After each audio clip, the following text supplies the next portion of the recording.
बघूया, कारण दादरच्या मीनाताई ठाकरे फुल मार्केट समोर रास्ता रोको आंदोलन सध्या सुरू आहे। फिश मार्केट बंद करण्याच्या मागणीसाठी स्थानिकांनी हे आंदोलन केलेलं आहे। रास्ता रोकोमुळे वाहनांच्या 3 किलोमीटर पर्यंत रांगा सुद्धा लागल्या। हे दृश्य आपण काहीशी बघू शकतोय। दादरमधली ही दृश्य आहेत। मीनाताई ठाकरे फुल मार्केट समोर हा रास्ता रोको करण्यात आलेला आहे आणि याच रास्ता रोकोमुळे जवळपर्यंत वाहनांच्या लांबच लांब रांगा लागल्याचं आपण बघतोय। फिश मार्केट बंद करण्याच्या मागणीसाठी स्थानिक आक्रमक झालेले आहेत, एकवटलेले आहेत आणि त्यांच्याकडून हा रास्ता रोको केला जातोय।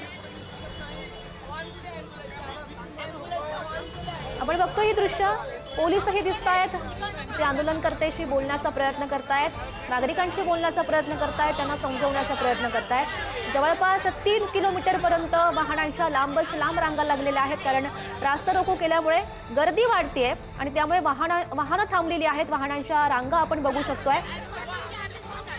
दादरमध्ये हे दृश्य आहे। दादरच्या मीनाताई ठाकरे फुल मार्केट समोर नागरिक एकवटलेले आहेत, त्यांच्याकडून रास्ता रोको केला जातोय। फिश मार्केट बंद करावं या मागणीसाठी स्थानिकांनी हे आंदोलन सुरू केलेलं आहे।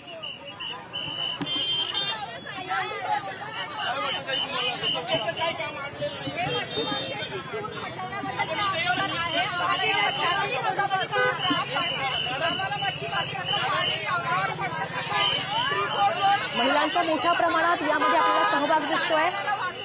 महिला नागरिक एकवटलेल्या आहेत आणि त्यांच्याकडून रास्ता रोको करण्यात आलेला आहे। पोलीसही दिसत आहेत आपल्याला। ही सगळी परिस्थिती आटोक्यात आणण्याचा त्यांच्याकडून प्रयत्न केला जातोय। जे नागरिक आहेत त्यांना समजवण्याचा प्रयत्न केला जातोय पोलिसांकडून। दादरच्या मीनाताई ठाकरे फुल मार्केट समोर हा रास्ता रोको आंदोलन त्यांचं सुरू आहे आणि त्यामुळे जवळपास 3 किलोमीटर पर्यंत वाहनांच्या लांबच लांब रांगा लागलेल्या आहेत। वाहतूक खोळंबल्याचं आपण बघतोय आणि याच अनुषंगानं पोलीस आहेत ते नागरिकांशी संवाद साधतायत। रास्ता रोको बंद करा, वाहतूक खोळंबलेली आहे असं सांगण्याचा प्रयत्न पोलिसांकडून केला जातोय।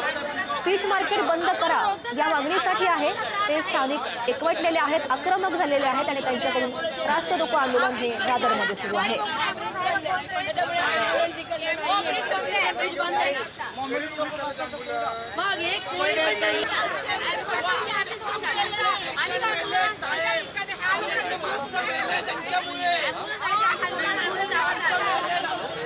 नेमकी काय परिस्थिती आहे त्या ठिकाणी हे जाणून घेऊयात। आमचे प्रतिनिधी नंदकिशोर गावडे आपल्यासोबत आहेत।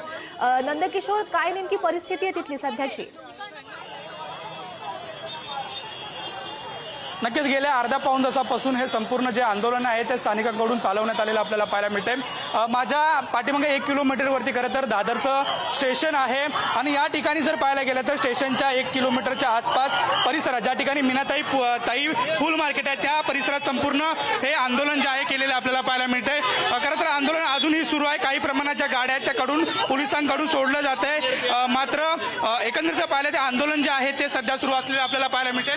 ताई नेमकी काय मागणी होती, कशासाठी हे सगळं मच्छी मार्केट इनलिगल मच्छी मार्केट आहे आंदोलन करण्यामध्ये। हे बघा, ह्या आजी आहेत, किती वर्ष ह्या आंदोलन करतात, प्रत्येक वेळेला आंदोलन करतात।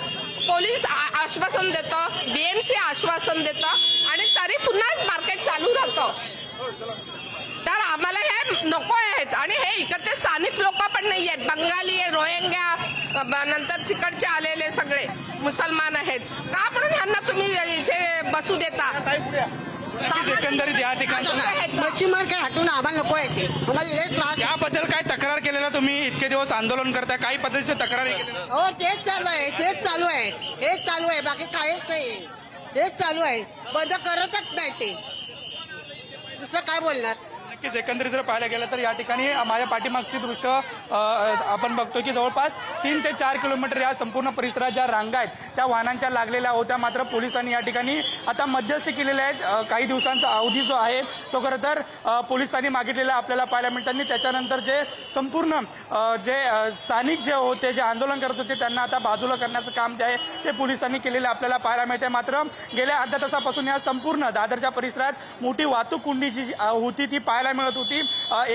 एकच मागणी होती. ज्या ठिकाणची जे मीनाताई पुतळे फुल मार्केट आहे त्याच्या बाजूला जर पाहायला गेलं तर मोठी मच्छी मार्केट आहे आणि ते मच्छी मार्केट जर पाहायला गेलं तर त्याच्यापासून आम्हाला मोठा त्रास जो आहे तो गेली अनेक वर्ष सहन करावा लागतोय आणि हे मच्छी मार्केट इथून हटवावं अशा पद्धतीची मागणी जी आहे ती खरं तर गेल्या अनेक दिवसापासून इथले स्थानिक जे आहे ते करत असलेले आपल्याला पाहायला मिळत आहेत. एकंदरीत जर पाहायला गेलं तर याचसाठी वेगवेगळी जी निवेदनं होती ती स्थानिकांकडून देण्यात येत होती. अनेक वेळा आंदोलन सुद्धा पुकारण्यात आलेलं आपल्याला पाहायला मिळत होतं. मात्र आज अचानक इथल्या स्थानिक लोकांनी खरं तर हा संपूर्ण जो आंदोलनाचा जो अजेंडा आहे तो खरं तर अचानकपणे राबवलेला आपल्याला पाहायला मिळतं आणि त्यामुळे खरं तर अचानक मोठी जी वाहतूक कुंडी आहे ती सध्या झालेली आपल्याला पाहायला मिळते. सध्या 2 दिवसांचा जो अवधी आहे तो पोलिसांनी घेतलेला आपल्याला पाहायला मिळतं आणि आंदोलकांनी जे आहेत तो संपूर्ण जो रस्ता आहे तो सध्या मोकळा केलेला आपल्याला पाहायला मिळतोय.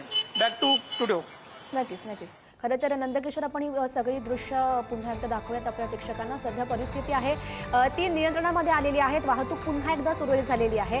नंदकिशोर, या सगळ्या घडामोडींवर असंच लक्ष ठेवून राहा. तुर्तास धन्यवाद दिलेल्या सगळ्या सविस्तर माहितीसाठी.